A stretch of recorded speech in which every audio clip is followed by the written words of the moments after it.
دنیا کے سب یزید اسی غم میں مر گئے، اسی غم میں مر گئے، دنیا کے سب یزید اسی غم میں مر گئے، سر مل گیا حسین کا بیعت نہیں ملی۔ کہا گیا کہ امام حسین حق پر نہیں تھے، یہ اسلامی جنگ نہیں تھی، امام حسین اسلام کے لیے نہیں کربلا گئے تھے، کس کے لیے گئے تھے؟ اپنی ذات کے لیے گئے تھے، اپنے اقتدار کے لیے گئے تھے، اپنی سلطنت کے لیے گئے تھے۔ یزید بہت اچھا تھا، یزید جنتی تھا، تو یزید جنتی تھا، ڈاکٹر صاحب نے فرمایا۔ یزید امیر المومنین تھا، ڈاکٹر صاحب نے فرمایا۔ ہو سکتا ہے دو چار ڈاکٹر یہاں بیٹھے ہوں، وہ کہیں صاحب اس ڈاکٹر کا نام بھی تو لے لیجئے ورنہ ہم سب پر انگلی اٹھے گی۔ یزید رضی اللہ عنہ ہے، ڈاکٹر صاحب نے فرمایا۔ یزید رحمت اللہ علیہ ہے، ڈاکٹر صاحب نے فرمایا۔ ڈاکٹر صاحب کا نام کیا ہے؟ ڈاکٹر ذاکر نائک۔ انہوں نے اپنے کو شو کیا کیا ہے؟ اسلام کے مبلغ، داعی اسلام۔ ٹھیک ہے، ہم ڈاکٹر صاحب سے شرافت کی زبان میں ایک سوال پوچھنا چاہیں گے کہ ڈاکٹر صاحب آپ کا اپنا فیصلہ، آپ کا اپنا عقیدہ، آپ کو مبارک۔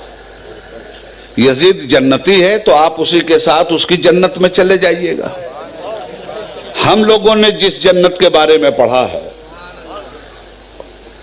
اس جنت کا تعارف قرآن نے کروایا۔ اس جنت میں کون لوگ جائیں گے قرآن نے بتایا ہے۔ اس جنت کا سردار کون ہوگا یہ صاحب قرآن نے بتایا ہے۔ جنت میں کون جائیں گے؟ مومنین۔ بتایا کس نے؟ قرآن نے۔ جنت کے سردار کون ہیں جنت کے لوگوں کے؟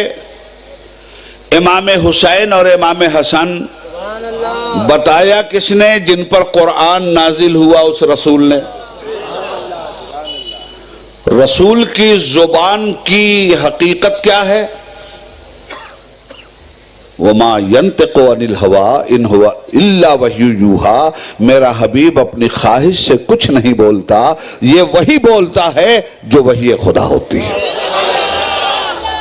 تو اب ہم نے قرآن و حدیث کی روشنی میں یہ جانا کہ جنت میں مومن جائے گا، اور جنتیوں کے سردار کا نام، جنتی مردوں کے سردار کا نام حسنین ہے، امام حسن، امام حسین۔ جنتی عورتوں کے سردار کا نام شہزادی رسول ہے، سیدہ فاطمہ صلوات اللہ علیہا۔ بات کلیئر ہو گئی؟ کہاں سے کلیئر ہوئی ہے؟ زبان رسالت سے۔ قرآن کہتا ہے ہم ظالم کو ہدایت نہیں دیتے، قرآن کہتا ہے غیر مومن نہیں جائے گا جنت میں۔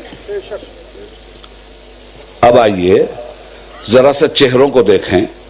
حسین کے خلاف ڈاکٹر ذاکر نائک کے دل میں اگر اتنا بغض و حسد ہے جس کا انہوں نے اظہار کیا، مجھے ان سے کچھ نہیں کہنا ہے، مجھے تو صرف یہ کہنا ہے کہ آپ کو بغض و حسد اس سے ہے جس سے محبت مصطفیٰ کو ہے، جس سے محبت خدا کو ہے، جس سے محبت صحابہ اور اہل بیت کو ہے، جس سے محبت تمام مسلمانوں کو ہے، تمام مومنین کو ہے۔ آپ کو اس سے بغض و عداوت ہے، وہ حق پہ نہیں تھا۔ ان کے مقابلے میں آپ کہتے ہیں یزید حق پہ تھا۔ یزید کو امیر المومنین کہنا چاہیے، یزید کو رحمت اللہ علیہ کہنا چاہیے، یزید کو رضی اللہ عنہ کہنا چاہیے۔ ٹھیک ہے، کہیے آپ، ہم آپ کو نہیں روک رہے ہیں، مگر ہم آپ سے ایک علمی سوال تو کریں گے کہ رضی اللہ عنہ کا مطلب کیا ہوتا ہے؟ اس لیے کہ یہ جملہ آپ نے قرآن سے لیا ہے، یہ قرآن کی ایک مقدس آیت کا مختصر سا ٹکڑا ہے، رضی اللہ عنہ۔ اللہ ان سے راضی ہے، یہ صحابہ کے لیے ہے۔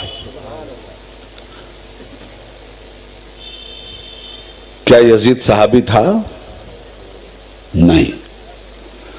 اچھا چلیے، غیر صحابہ کے لیے بھی اگر یہ جملہ اعزازی طور پہ بولا گیا تو میں آپ سے یہ پوچھنا چاہتا ہوں کہ یزید کا وہ کون سا کارنامہ تھا جس کی بنیاد پہ وہ رضی اللہ عنہ ہے؟ اللہ کو خوش کرنے والا کوئی کام نہ کیا ہوگا اس نے، تبھی تو آپ اس کو رضی اللہ عنہ کہہ رہے ہیں نا۔ اللہ کی رحمتوں والا کوئی کام کیا ہوگا نا اس نے، جبھی تو آپ اس کو رحمت اللہ علیہ کہہ رہے ہیں۔ کیا کام تھا اس کا؟ ڈاکٹر ذاکر نائک صاحب، آپ کا جو رضی اللہ عنہ تھا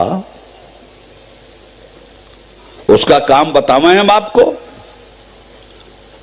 60 ہجری میں تخت نشین ہوا، 36 سال کی عمر میں بادشاہ بنا، 3 سال تک حکومت اس نے کیا، اللہ کے بندوں کو ظلم و جبر کی چھری سے ذبح کیا، 4تھے سال جہنم میں چلا گیا، اس لیے کہ حسین کی جنت میں تو جانے سے رہا۔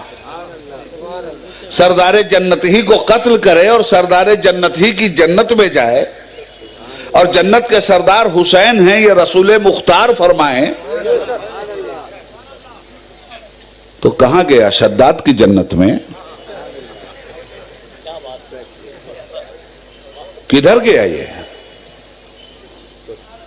بہرحال وہ تو جہاں جا کے جل رہا ہے اپنی جگہ۔ عرض یہ کرنا چاہتا ہوں کہ کون سی خوبی اس میں نظر آئی آپ کو کہ آپ اس کو رضی اللہ عنہ کہہ رہے ہیں؟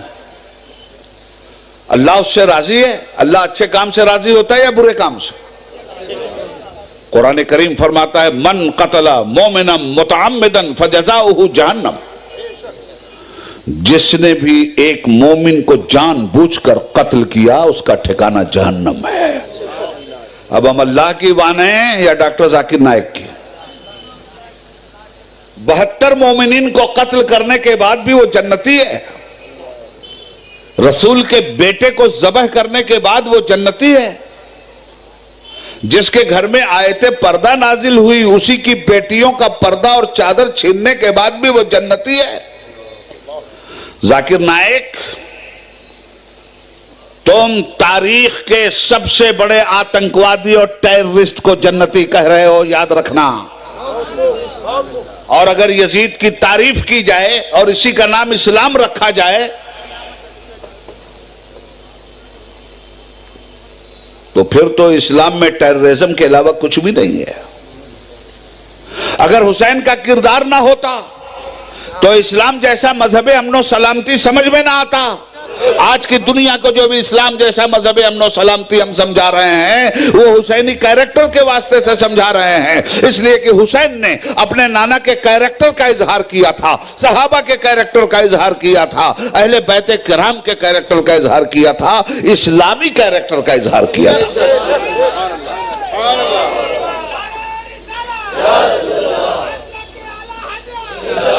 مگر یہ یزید کا کردار کہیں سے اسلامی کردار، ظلم اسلامی کردار ہے؟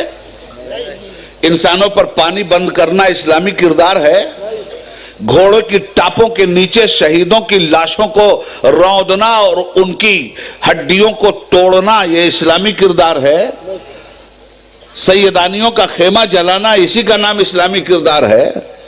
اگر یہی اسلام ہے تو پھر ٹیررزم کیا ہے؟ پھر ظلم کیا ہے؟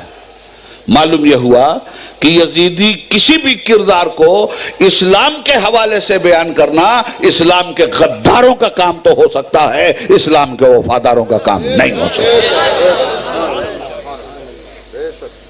حضرات، یزید کا کون سا کام ہے کہ اس کو رضی اللہ عنہ کہہ رہے ہو؟ اللہ کو کہیں راضی کیا ہوگا تب نہ کہہ رہے ہو؟ کون سا کام؟ تاریخ کے حوالے سے بول رہا ہوں، صفحہ نمبر میں نہیں بتاؤں گا، ڈاکٹر صاحب جیسے نمبر ہی سے پوچھئے گا۔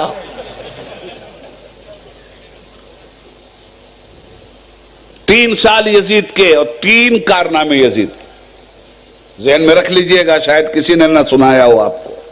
اور سنایا بھی ہو تو اس طرح نہ سنایا ہو.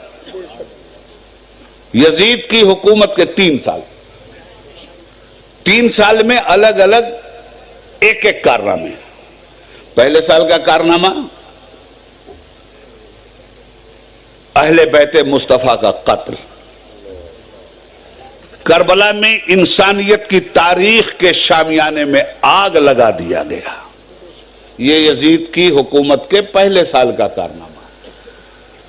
یزید کی حکومت کے دوسرے سال کا کارنامہ مسجد نبوی میں گھوڑے بدھوانا، مدینہ طیبہ پر حملہ کرنا، مسجد نبوی میں گھوڑوں کی لید کا پایا جانا، مسجد نبوی میں اونٹ باندھا جانا، مسجد نبوی میں صحابہ کو تھپڑ مارا جانا، مسجد نبوی میں انسانیت کا لہو بہایا جانا. اور صرف اتنا ہی نہیں کیا تھا یزیدی فوجیوں نے. مستند تاریخ کا حوالہ دے رہا ہوں، ہے کسی کے اندر ہمت تو جھٹلا دے مجھے. یزیدی فوجیوں نے مدینہ طیبہ کی مقدس عورتوں کی اس طرح آبروریزی کی تھی کہ سنی مورخین یہ لکھتے ہیں کہ 1000 عورتوں کو ناجائز حمل ٹھہرا تھا. یہ یزید کی حکومت کا دوسرا سال ہے. پہلے سال میں اہل بیت مصطفیٰ کا قتل، دوسرے سال میں مصطفیٰ کے قوانین حلت و حرمت کا قتل، عورتوں کی آبروریزی، مدینہ شریف کی بے حرمتی، در رسول کی بے حرمتی، مصطفیٰ کی بارگاہ کی گستاخی. یہ ہے ڈاکٹر یزید کا، ڈاکٹر ذاکر نائک کا یزید. یہ ہے ان کا رضی اللہ عنہ، یہ ہے ان کا رحمت اللہ علیہ.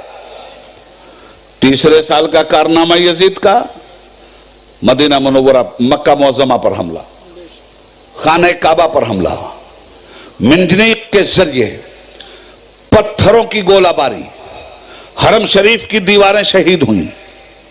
اور اس کے بعد اتنے ہی پہ بس نہیں کیا یزیدی فوجوں نے، بلکہ آگ لگا دی خانہ کعبہ میں. غلاف کعبہ جل کر راکھ ہو گیا. حرم شریف کی چھت کی وہ لکڑیاں جو چھت کو سہارا دیے ہوئے تھی جل کر خاک ہوئیں، ٹوٹ کر راکھ ہوئیں. اور چوتھے سال واصل جہنم ہو گیا. یہ ہے ڈاکٹر ذاکر نائک کا محبوب رہنما یزید. اب ڈاکٹر صاحب کہہ رہے ہیں امیر المومنین ہے وہ، تو ٹھیک ہے، حضور کے کلمے سے الگ کوئی کلمہ ایجاد کر لیجئے اور اس کا امیر المومنین بنانے کی کیا ضرورت ہے؟ یزید کو خدا بنا دیجئے، آپ خود پیغمبر بن جائیے اس کے مذہب کے. روکتا کون ہے آپ کو؟ مگر اسلام کے دامن کا سہارا لے کر اسلام کی مقدس ہستیوں پر اگر آپ نے زبان کھولنے کی کوشش کی تو یاد رکھیے گا قافیہ تنگ کر دیں گے ہم آپ.